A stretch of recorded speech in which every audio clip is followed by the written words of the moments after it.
When the Roman Republic was founded, Roman territory was so small that you could walk across it in a day. But over the course of 2.5 centuries, Rome became the dominant force on the Italian peninsula. Their neighbours, Samnites, Umbrians, Gauls and Greeks, all eventually fell to Roman domination. By the 3rd century BCE, Rome was a decent-sized regional power, reigning terror over its Italian subjects. Then the Romans began warring with the Empire of Carthage, a powerful trading city on the north coast of Africa. In 3 massive conflicts, fought over the course of more than 100 years, the Romans and Carthaginians dragged the ancient Mediterranean into a death struggle. In the year 146 BCE, Carthage finally fell, and the Roman people found themselves suddenly at the head of one of history's largest empires. Carthage had been burned and buried, their territories in Spain and the Mediterranean absorbed. Macedonia, the kingdom of Philip and Alexander the Great, had been humbled, and the Greek cities that they had ruled over also submitted. Sicily, an island that for centuries had seen Greeks and Carthaginians fight for control over it, found that generations of conflict had become irrelevant in a world in which Rome ruled over all. Across the lands, word went out. The empires and kingdoms of old had fallen, and Rome now controlled the pond around which they all sat like frogs. The choice was between submission to the unstoppable Romans or annihilation. The wars of Roman conquest brought to Italy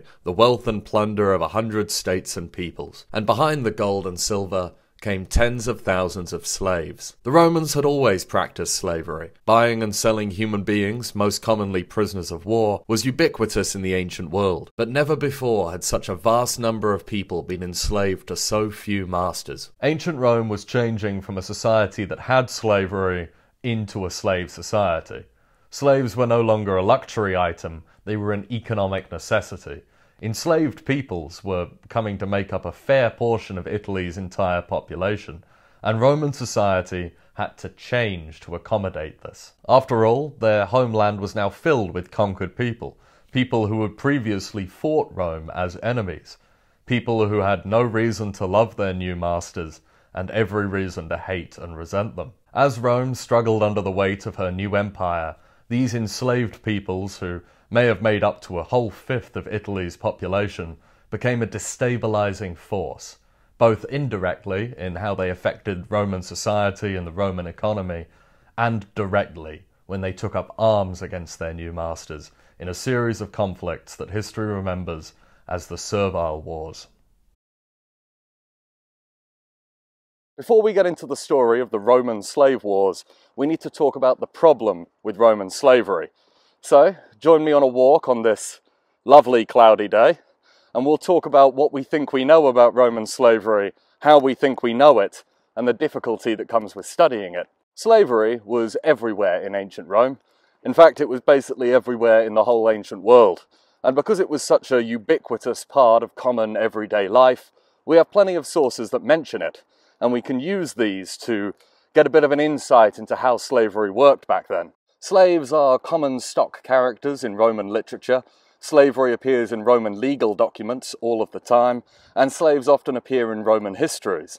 And from this we find that slaves were common in most households in the empire, and they performed a variety of tasks. Educated slaves could find themselves living in the houses of the leading families of the empire, helping tutor their children, who, as Roman history goes on, are increasingly raised by slaves and servants, and not their parents. Many of these slaves went on to become powerful and influential in their own right. This was especially true in the age of the emperors.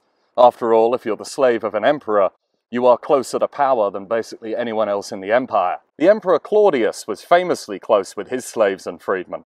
Freedmen being people who were once enslaved and then were later freed. He was so close with them, in fact, that many found it to be quite distasteful, especially when he started using slang words and phrases commonly associated with slaves. Because the Roman Empire had so many slaves in it, this naturally led to a high population of ex-slaves, freed slaves, people who had either been granted their freedom by their masters or had purchased it themselves using their peculium, which was a kind of slave allowance or maybe something akin to a sort of wage. The Stoic philosopher Epictetus, whose name can be translated to mean acquired, lived most of his life as a slave before being freed, opening his own school of philosophy, and going on to be close personal friends with the Emperor Hadrian. The famous Latin poet Horace was the son of a freed slave, a subject that he regularly talks about in his poetry. And it's hardly a huge shock that so many people living as slaves could expect their freedom one day. Many Romans had a almost bizarrely close relationship with the people that they owned. One of the most famous examples of this is the relationship between the slave Tiro and his master, Cicero, who was a famous statesman and lawyer. Cicero and Tiro are really, really close. So close that Cicero actually grants Tiro his freedom, and the two continue corresponding in letters for the rest of their lives. And reading the letters, you really get a sense of the close bond that these two men shared. They joke, they gossip, they show concern for one another.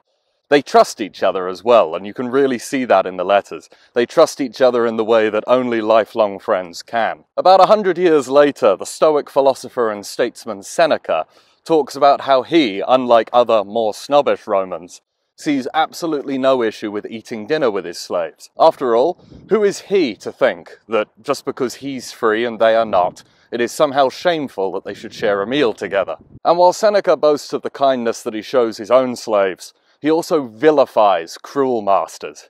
Men like Vettius Pollio, who supposedly fed his slaves to lampreys to be eaten alive.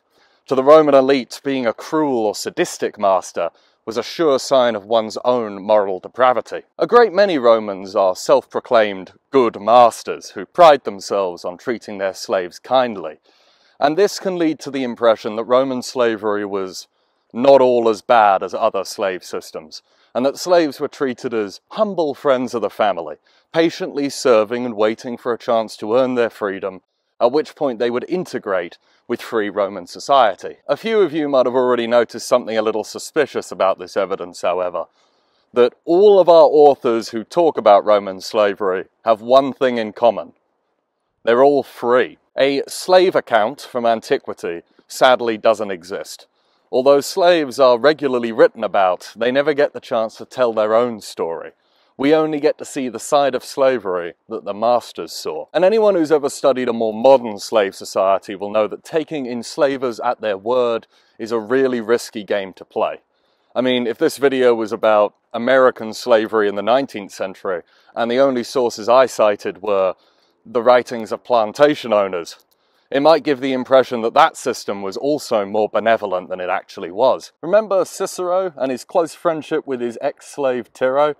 I mean, reading their letters, the first thing that strikes you is the closeness of their friendship, but a closer reading reveals a slightly darker side of their dynamic. Cicero's brother Quintus writes Tiro after the latter has been freed, and he chastises him on not having written him recently. And he jokes that, oh, I ought to whip you, I really want to whip you. But then he remembers that Tiro has been freed and he can't whip him anymore, and so he quips, oh, I'll just have to imagine whipping you instead.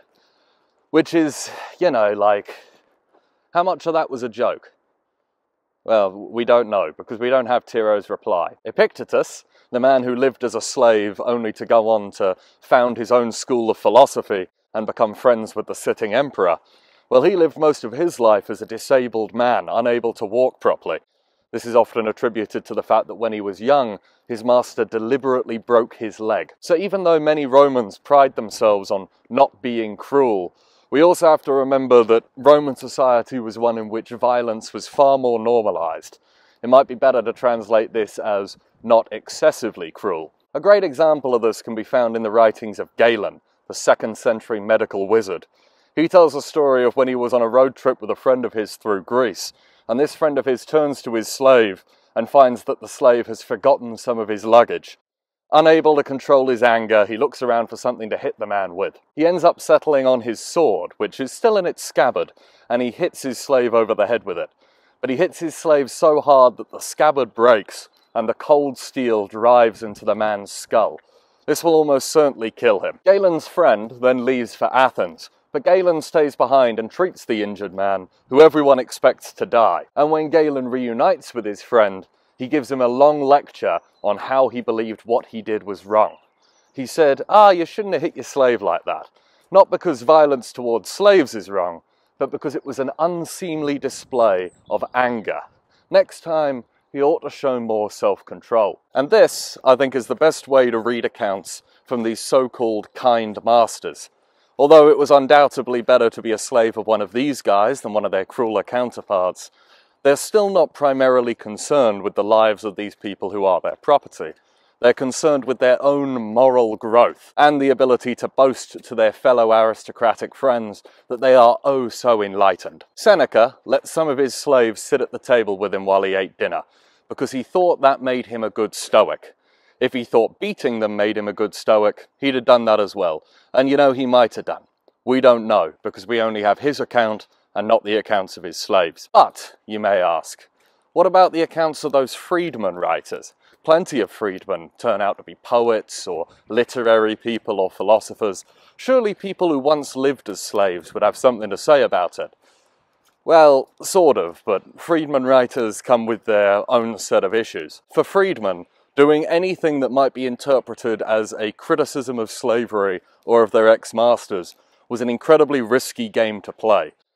Freedmen were indebted to the people who freed them, who were their owners, and because of this they had certain obligations. They had to treat their ex-masters the same way a son treated their father. That's how the Romans put it, and to the Romans that was more than a metaphor. The father in the Roman family, the paterfamilias, had power of almost near life and death over everyone else in the family. So to treat someone as a son treats a father was still to be under the near total domination of another. Claudius, the emperor who was famous for his supposed close relationship with his freedmen, would sell them back into slavery if he perceived ingratitude to be coming from them. If a freedman was caught spreading rumours about an ex-master, they might be resold into slavery in the mines, which was essentially a death sentence. And seeing as we don't have any written evidence from anyone who was actually enslaved at the time of writing, the accounts of these freedmen are the closest to a slave account that we have from antiquity, and they were absolutely not free to speak their minds, especially if their thoughts were in any way critical of their ex-masters. So when it comes to the subject of their lives as slaves, they're pretty careful what they say, or, more commonly, just silent on the matter. Archaeology, sadly, provides few alternatives in regards to evidence in this case, because slaves aren't really depicted very often in art and material culture. There are exceptions, there are quite a few. Here's a Roman tombstone with a couple being served wine by some slaves. There's also this bedroom scene from Pompeii, which shows a kind of raunchy picture of this couple in bed together. And there, very faintly in the background, do you see her? She's a slave. But examples like this are relatively few and far between, and they don't tell us everything that we'd like to know. Other things, like slave material culture, it's quite difficult to identify. You know, an archaeologist digs up an amphora or something like that. How do we know if it belonged to a slave or a free person? And so our main source for Roman slavery remains the writings of wealthy, male, aristocratic Romans, who are usually only mentioning slavery whilst talking about something else entirely. Nevertheless, we can probably take a few of them at their word, that in at least some occasions they did treat their slaves with a degree of gentleness. After all, many of them were raised with these people or raised by these people. But there's one more thing that we have to consider here, which is that the slaves that we hear about for the most part, the ones who have names in the historical documents, the ones who are most likely to be freed, are almost exclusively urban slaves. Slaves who live with their masters, in the same household, alongside them every day. Slaves who are therefore afforded a degree of trust. The majority of slaves, and I mean like upwards of 90% of them, would have lived in places like this. Farms.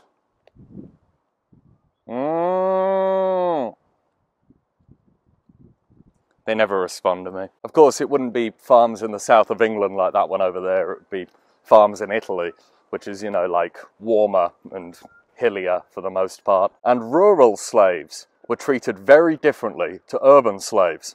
If anyone's ever seen Django Unchained, they might be familiar with the kind of dynamic that defined the difference between a field slave and a house slave. But if you haven't seen the movie, don't worry, I'm going to explain it to you now, and I'm going to try and do it in a spoiler-free way. So in this film, Leonardo DiCaprio plays a pretty sadistic and callous enslaver. He kills his slaves in awful ways, shows no regard for them, and is comfortable in his view that his own superiority allows him to do this. However, he has a somewhat bizarre relationship with his head house slave, played by Samuel L. Jackson. They talk to each other, in private at least, seemingly as equals. Sam Jackson's character looks out for his master's interests over that of his fellow slaves. It's a strange dynamic, but one based in truth. Jackson's character enjoys a greater quality of life to his fellow slaves, due to his position relative to them and his master, and he exploits this for his own gain. The Roman writer Varro wrote a book on how to do agriculture in the 1st century BCE, and in it he talks about 3 types of tools he uses for farming. There are speechless tools, farm implements, plows, spades, that kind of thing. There are inarticulate tools, tools that make noise but have no language, by which he means like farm animals, the horses, the cows, things like that. And there are articulate tools, slaves, human beings reduced to the status of farm equipment and pack animals. Varro still recognizes that his slaves are human beings, however, and he uses this to employ a number of manipulation tactics to keep them in line. He employs vilici, overseers, other slaves, to keep an eye on his slaves in his absence. The vilici, who were kind of like managerial slaves, got a number of privileges that were denied other slaves. So like the possibility of a female slave being purchased to keep him company, or the promise that his children won't be sold out from under him and permanently separated from him. And with these benefits, which could be ripped away at any minute, the vilici was tasked with making sure all the other slaves stayed obedient and productive. With all his slaves, Varro maintains a carrot and stick approach. Horrendous punishments were always an option, but so was a little bit more stability in an uncertain and tumultuous life. And using this, Varro, who prides himself on always speaking to his slaves respectfully, keeps them all in line. Varro, with his misguided sense of paternalism, made immense profits from his numerous estates, worked primarily by slaves. And he was one of the better masters by the standards at the time, because in the late Republic, human labor was cheap, and slaves were expendable. In the 2nd century BCE, little over 100 years before Varro writes, another Roman statesman called Cato the Elder wrote his own guide on agriculture, and he treated his slaves far more harshly, and with a certain degree of paranoia. Cato would arrange for his slaves to constantly fight and quarrel with each other, suspicious of any sense of community that might be developing on his farm. Cato believed that a proper slave operated only in 2 conditions, working or sleeping. Any other behavior was unacceptable. He was disdainful of what he considered to be the endless excuses of his lazy slaves. Slaves who missed any work at all due to illness or infirmity would see their rations cut or see themselves sold into even worse jobs. Any slave who committed a crime against one of Cato's laws by doing something like eating food that was too good for them, speaking to a woman other than a slave, or by keeping their own gods, would find themselves in front of a mock court, with Cato or one of his agents acting as the judge. When found guilty, they would be publicly executed in front of the other slaves, and slave executions were brutal. Cato the Elder was remembered by future Romans as being an especially harsh slave master, but he could be, because the slaves were his property. They had no legal rights, they had no recognized family ties, they had no power over their own future. They lived entirely at the disposal of their master. I feel like the point has been made that Roman slavery could be an exceptionally cruel and, frankly, horrendous institution, with slaves being expected to live entirely at the service of another. These masters varied in cruelty, but for the most part they saw the people that were their property as being an economic resource ready to be exploited. And these slaves lived with the constant threat of violence, be it physical, sexual, or through the withdrawal of necessities like food, water, and shelter. They had no rights, they had no family, and they had no status outside that as property. As far as their all-powerful masters were concerned, they were basically just tools that could speak. So, did slaves persevere and create meaningful lives for themselves despite their circumstances?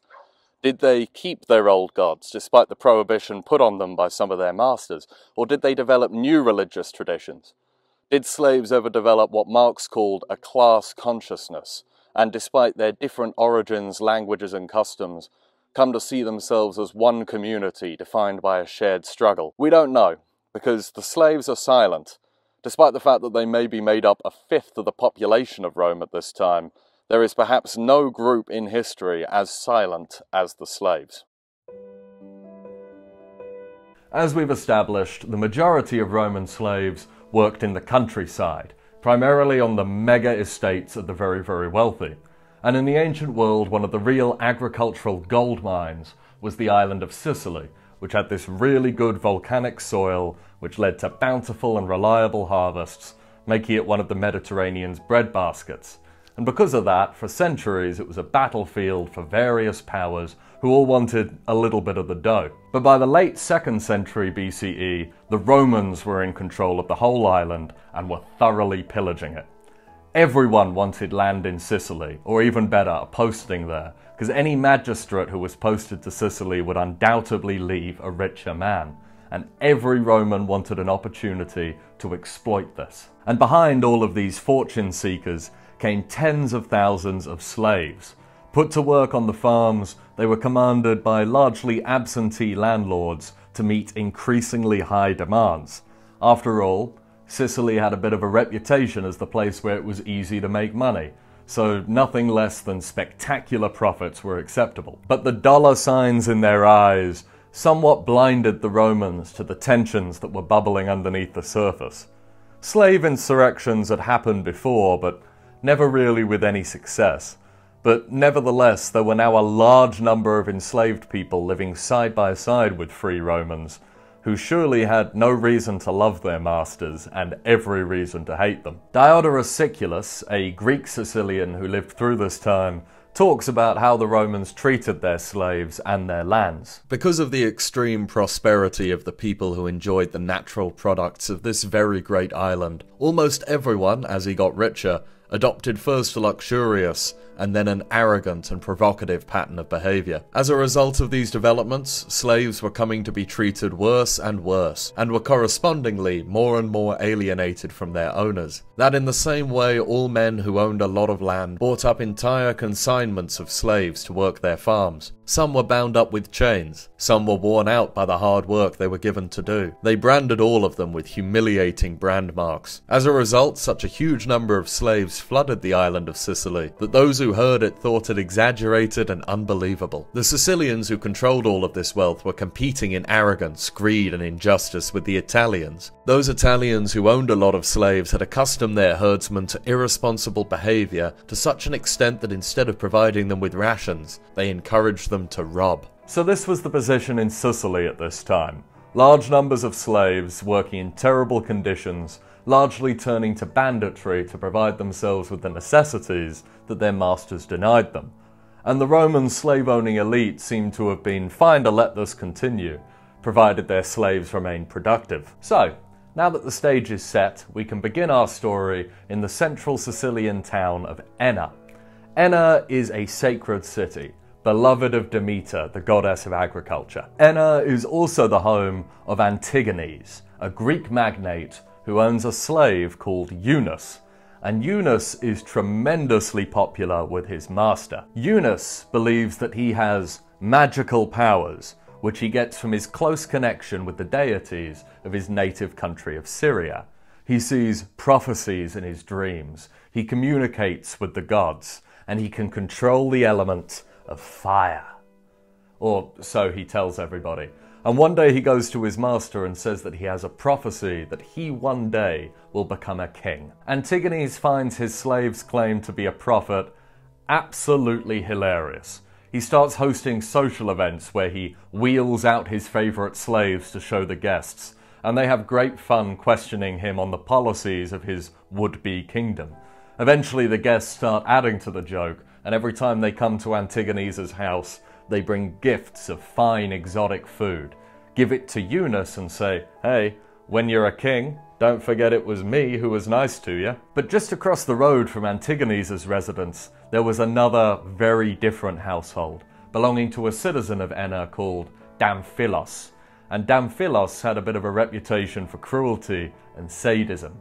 Diodorus describes him like this. Here was a man who was totally uneducated, in possession of power without responsibility, together with vast wealth. And it first made him bored, then made him behave insolently towards others. He bought large numbers of slaves and treated them in a humiliating way, marking with branding irons the bodies of men who had been of free birth in their own countries and experienced the misfortune of capture in war and enslavement. He bound some of them with chains and threw them into his prisons, and he appointed others as herdsmen without providing them with appropriate clothes or rations. Because of his willful and savage character, there wasn't a single day on which this same Damphilos didn't torture some of his slaves without cause. His wife Megalese took equal pleasure in these insolent punishments and treated her maids and those slaves who were under her jurisdiction with great brutality. The slaves developed the feelings of wild beasts towards their masters as a result of these humiliating punishments, and thought that nothing that could happen to them would be worse than the evil state they were in. Among Damphilos's many slaves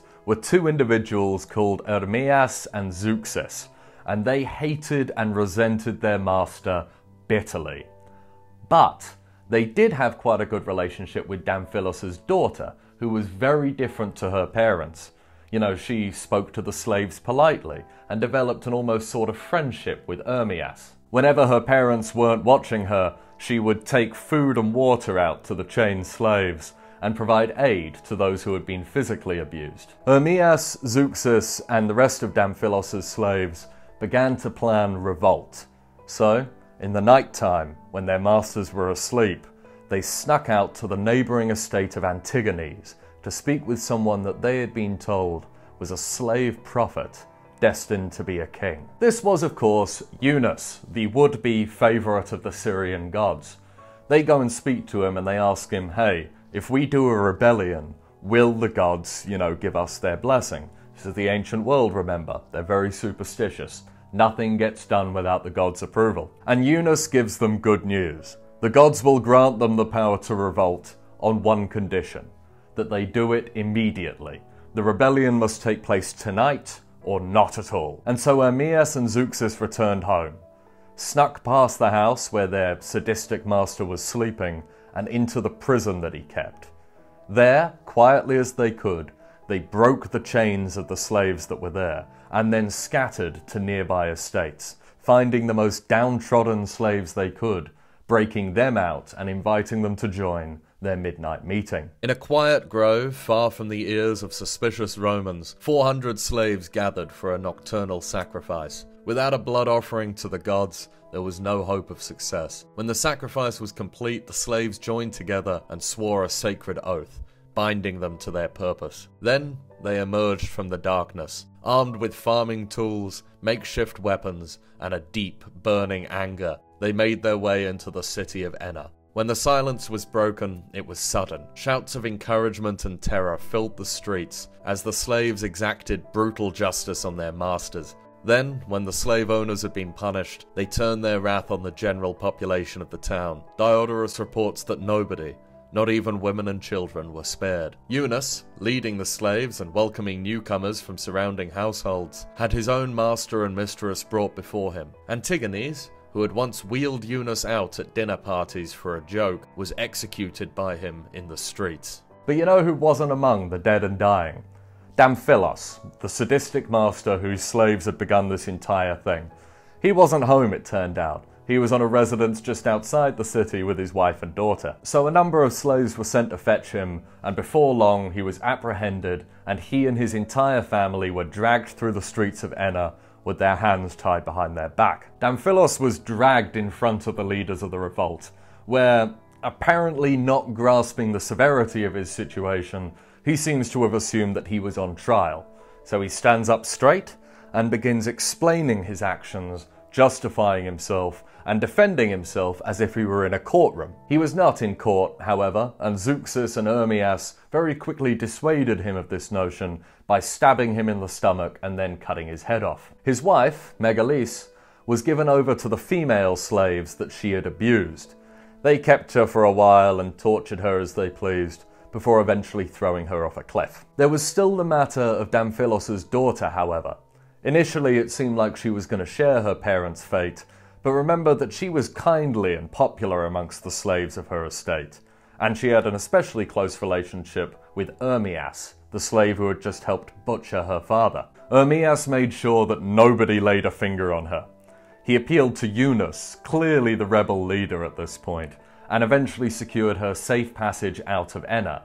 He and a guard of slaves to act as a bodyguard then escorted her to the nearby town of Catania, where she could stay with relatives. This type of behavior is not particularly uncommon in slave revolts, by the way. During the Haitian Revolution in the 18th century, Toussaint Louverture was said to have spared the life of the kindly wife of his plantation manager. Although, as Diodorus Siculus points out, innocent people were undoubtedly caught up in this and killed, as is the case in all large-scale acts of violence, a semblance of justice can be seen through the fire and the smoke. The cruel masters were all dead. The slaves, for now at least, were free, and Enna was theirs. What now? Well, Eunice was pretty certain of what should happen next.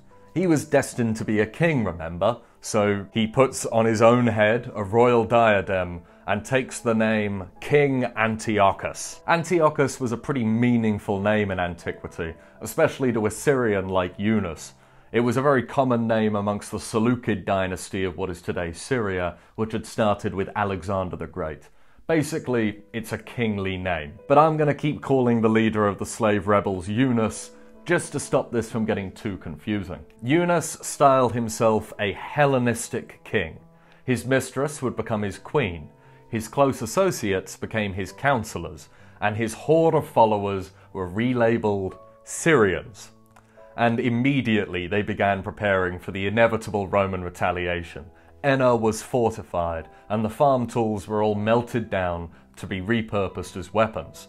His gang of freed slaves were reorganized by his counselors into an army, and they ceased from there on to be slaves and became, yet again, warriors, something that many of them probably were before they were enslaved. Shortly after the fall of Enna and the crowning of King Antiochus, a very similar revolt took place south in the island of Sicily, just outside the city of Agrigentum. This secondary revolt was led by a man called Cleon, a Cilician by birth. He and his brother Commanus had apparently been pirates and raiders in their pre-slave life, which is hardly surprising because Cilicia in the ancient world was famous for having pirate fortresses and bandit camps and being a dangerous area generally. After they were enslaved, Cleon and Commanus became herdsmen, which gave them ample opportunity to carry on plundering.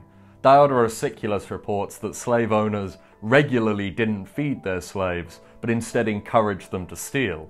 And being a herdsman, someone who spent a lot of time in the hills and countryside away from prying eyes, Cleon would have had ample opportunity to use his skills as a raider and get away with it. And somehow, Cleon put together about 5,000 slaves and overran the city of Agrigentum. He then began moving north towards Enna. This second rebellion gave the Romans a little bit of hope. After all, what would happen when these slave armies met? They were both led by self-declared kings, one of them a delusional prophet, and the other one a bloodthirsty pirate. Surely when they met, the two men would argue over who had authority, and perhaps this slave revolt would destroy itself. But this was not so. Apparently upon meeting, Eunice commanded Cleon to attend him as a general attends a king, and Cleon immediately complied, apparently completely happy to command the army, while Eunice styled himself Lord of all the rebels. And so instead of destroying itself, the rebellion had doubled in size, and continued to grow as they went about the countryside, freeing further slaves and incorporating them into their ranks. Estimates for the size of this slave army vary from 70,000 all the way up to 200,000. And both these numbers are potentially plausible. The difference might actually come to whether or not the authors in question include women and children in the count, or only fighting men. As to what happens next, the chronology is fairly confused, and we don't have many details, but what appears to have followed is about 2 years of rebel victories against Roman armies. Eunice and his rebels seem to have operated out of a number of fortified cities, using them to raid and control the surrounding countryside. Roman control over Sicily continued to be reduced, until King Eunice was in control of a fair portion of the island. Now, don't get me wrong, this was almost certainly not an existential threat to Rome. There was very little chance of the rebel army marching up to the capital and seizing it. But this rebellion was still very dangerous to the Romans. The first reason for this is Sicily's role as the breadbasket of this side of the Mediterranean. A lot of the food consumed by Romans originated in Sicily, and with Eunice having cut off a great deal of the island, food prices soared in Rome, affecting primarily the poorest Romans. And this was especially dangerous to the Roman elite, as the poor of the city were rallying behind a new tribune called Tiberius Gracchus, who I've already done a video on. Food shortages caused by the slave revolt were only adding fuel to the fire of Rome's political shambles. The second threat was the possibility that Sicily's slave rebellion might inspire and provide hope to Italy's slaves. The Romans had seen how quickly a seemingly benign town like Enna could fall to an organized slave uprising, and it scared them. They looked around and saw that at this time, perhaps up to a fifth of Italy's population was made up of enslaved people, and the idea that a similar catastrophe could happen closer to home filled Roman hearts with dread. The Romans wouldn't have to worry for too long, however. In 133 or possibly 132 BCE, we're not quite sure, Publius Rupilius took command of the Roman army. He was the latest in a long line of Roman commanders to be assigned the duty of recapturing Sicily, but he would be the first to have any success. He began by besieging the city of Tauromenium, one of the key fortresses that the rebels operated out of. And to take the city, he would employ the same carrot and stick tactic that Varro used to control his slaves. Remember that slaves that lived on agricultural estates had no rights and no family. If they did get unofficially married and have children, those children would be property of their master and could be sold away from under them. And these slaves were kept in line by vilici, or overseers, other slaves who were given certain benefits like better rations, better housing, perhaps a master's recognition of their family ties and therefore a little bit of security. And by doing this, the Roman slave owners could ensure that these vilici, these slave overseers, would look out for their interests over the interests of their fellow slaves. After all, these very few privileges could be taken away from them at any time. So Rupilius would break the unity of the slave army by showing them the brutality that he was capable of, and then offering them an escape if they would only serve him. He surrounded the city and began starving it until the inhabitants were resorting to cannibalism to survive. Then he offered amnesty to anyone willing to betray the cause. Predictably, someone came forward and let the Romans into the city, and everyone inside of it was captured. The captives were thoroughly tortured and then executed, which was a huge blow to the rebels, because not only had they lost a key fortress, but also a key commander.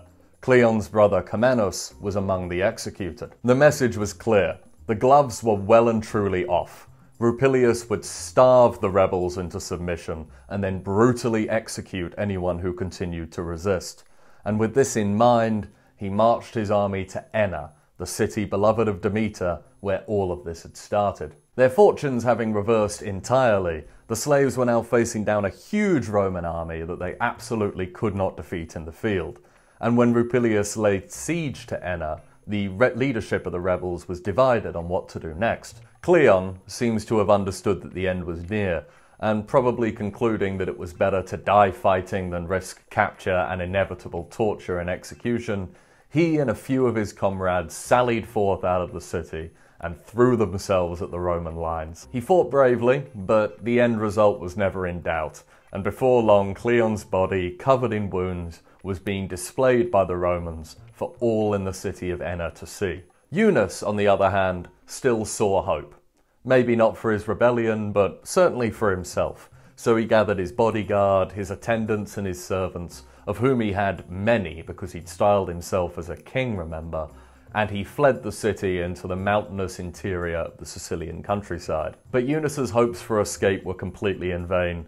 Rupilius had heard about his plan from the prisoners he took when the city of Enna finally fell and began pursuing him relentlessly. Eventually he cornered the last of the rebels in the mountains of Sicily, and they committed mass suicide to avoid capture. Apart from Eunice, of course, who still held out hope and hid in a local cave. He was found, pretty easily actually, and apprehended, along with his cook, his baker, his masseuse, and his drinking companion. And so the lord of all the rebels, and the last of the slave rebellion, was thrown in a prison cell to await punishment. A punishment that he wouldn't live to see because, according to Diodorus, he was eaten alive by lice in his confinement. And with the death of Eunice, the First Servile War ends. Get ready for some inconsistent lighting because I'm right next to a huge south-facing window with no curtains. The story that I've just told is the first of 3 large-scale slave rebellions that take place in the late Republic. The Second War also takes place on the island of Sicily, about 30 years after the first one finishes, and it happens because Rome has basically depopulated the Mediterranean with its slave trade. So many people have been sold as slaves that their allies and their provinces are becoming depopulated. So the Roman Senate is like, look, you have to go to Sicily, you have to free some slaves so that we can get some free population back into our lands. And so the Sicilian governor is like, yeah, sure, I'll free some slaves, you're free, you're free, you're free.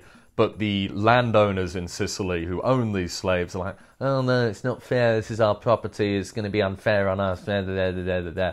So the Roman governor relents and he goes, okay, you're right, I won't free them, you're re-enslaved.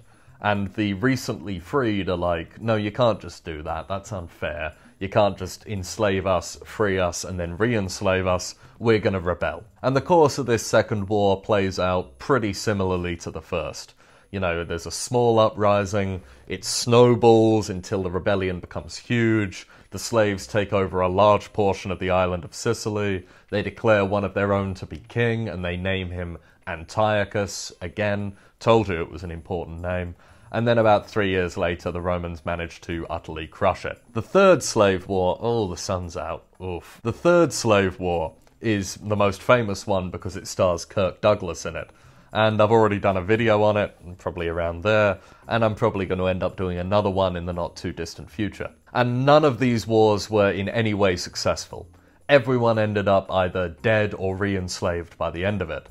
So, what's the point in talking about it? Well, there's 2 main reasons why I decided to do a video on it, and the first one has to do with the narrative of Roman history. I mean, the Romans themselves didn't really attribute too much importance to this war, which is why our only literary sources for it are like 6 lines in Livy's history and a Byzantine chronicler's copy of Diodorus's second-hand account of the war, which is why the details are so sketchy. I've tried to put together a narrative for this video, but in reality we have no idea of the chronology of most of the First Servile War. We don't even know how long it lasted for. But despite this, it's easy to see how these conflicts were part of Rome's transitionary phase from the mid to late Republic, from a city-state with a few allies and dependents and client states into a full-fledged empire. The Romans seem to have noticed how the loss of control of even a small portion of the island of Sicily had thrown their republic into chaos, because their citizens were growing increasingly reliant on the food provided by these foreign territories. The fallout of the slave rebellion made this fact crystal clear to the Romans, who would have to think more carefully about how they governed their provinces. It also shows us a part of Rome's transition from a society with slavery into a full slave society. Slavery had always been practiced in ancient Rome, but now it was being done on an unprecedented scale. Social norms were changing around it, the economy was becoming tied to the slave trade, and the threat of a slave rebellion was now an existential one. The age of thoughtless exploitation was over.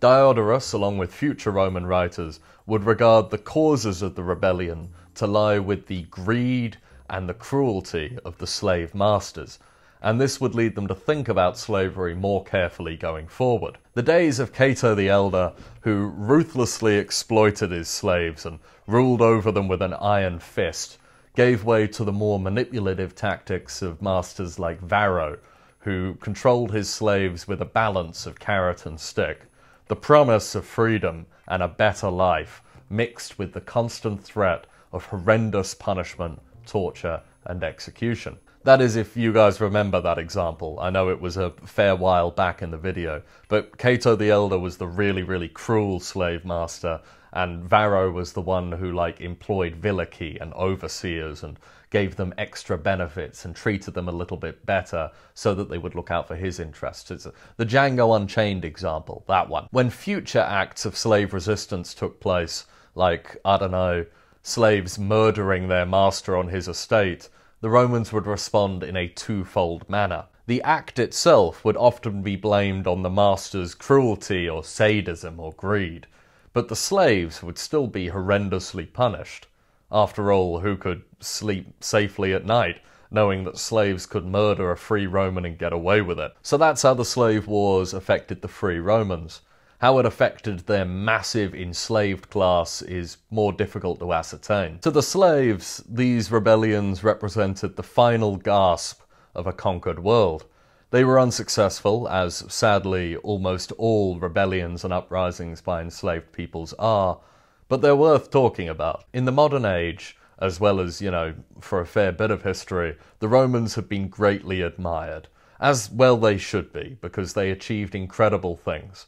But it's always worth remembering when we talk about the Romans and their history that most of what we know only applies to free Romans, mostly to free, aristocratic or wealthy Romans, and that a huge minority of the empire was made up of a horrendously mistreated underclass of owned people. The resources and labour that built the amazing Roman civilization was largely provided by this group of enslaved peoples, whose stories and lives are largely lost to us because the people writing at the time were broadly unconcerned with them. They worked, they served, they were beaten, separated from their families, stripped of their culture, and made vulnerable to the physical, psychological, and, well, this is a whole other subject, but also the sexual abuses of the people who owned them. And for centuries, there was no escape from this outside of the slim hope that their masters might choose to grant them their freedom.